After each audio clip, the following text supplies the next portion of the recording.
Hello, I didn't see you come in. Welcome.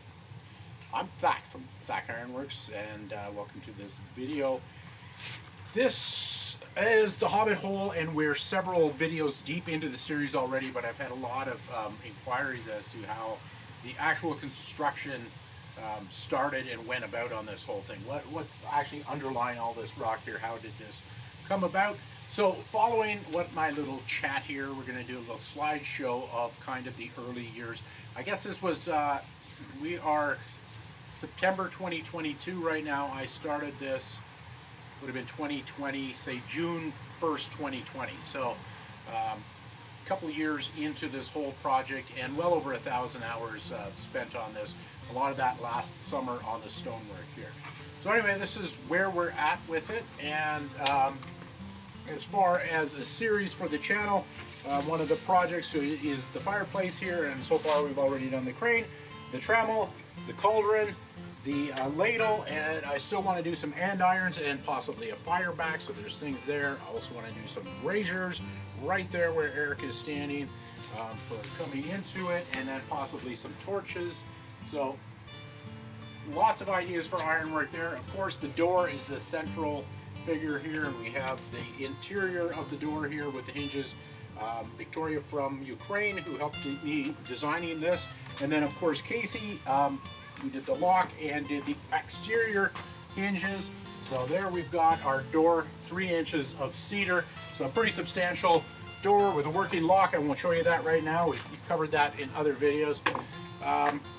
So most of the outside is done. There's still some landscaping to happen up top here.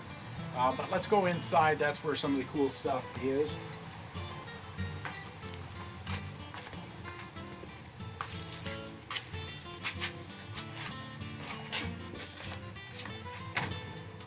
So I've actually been living in this for the last 4 months, basically. I don't know, since May. Sleeping here all summer, door wide open. It's been quite nice. Very comfortable in here. Even when it's very humid and hot outside, it tends to stay relatively cool in here, and really quite a comfortable place to be.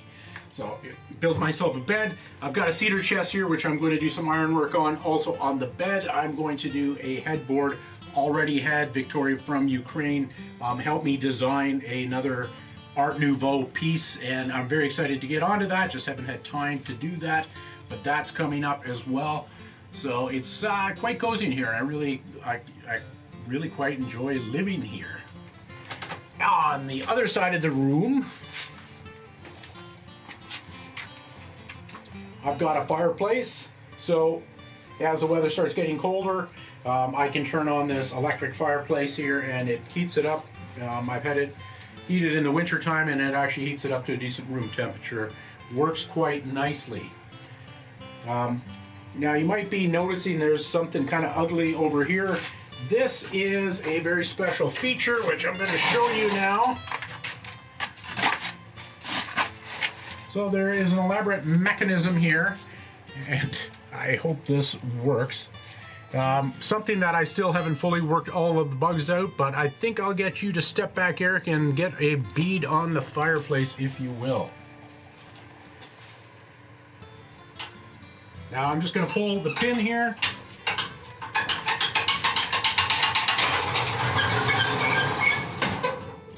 And voila! Secret passage to a hidden chamber. Okay, so this is my secret meditation chamber, if you will. There's actually an opening there for a future tunnel going out into the mountain for future construction, but that is a story for another day. So this room is, it's a pyramid shape. I don't know if Eric is able to capture this without sliding inside here. But basically an inside-out pyramid, so I'm trying to do the decor in a very Egyptian sort of theme. I just finished putting pebble mosaic down just because I like how it feels on the bare feet, and I think it lends itself well to the irregularity of this room here. So this is just kind of my secret room, so don't tell anyone. It's just between you and all the viewers here. So that's it. Let's get on out.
So as I said, I'm considering this project more or less done. I would say I'm 90 to 95% done, but there's still quite a few little projects that I'm just going to continue to work on it over the next few years. But the urgency has died down for me. Everything is livable and usable. So for here on in, I'm just kind of slowly working on projects as they inspire me, and as they do, we'll be adding them to this series on our channel, so look forward to more. So love to hear your feedback on this. You've watched the slideshow now of how I put this together. Essentially, it was some concrete, a concrete L wall, and then scrap steel that I welded together. Collect scrap steel behind the shop, and it just kind of builds up. So I was able to build this stuff, this structure, probably about 75% of it out of recycled materials and old bricks and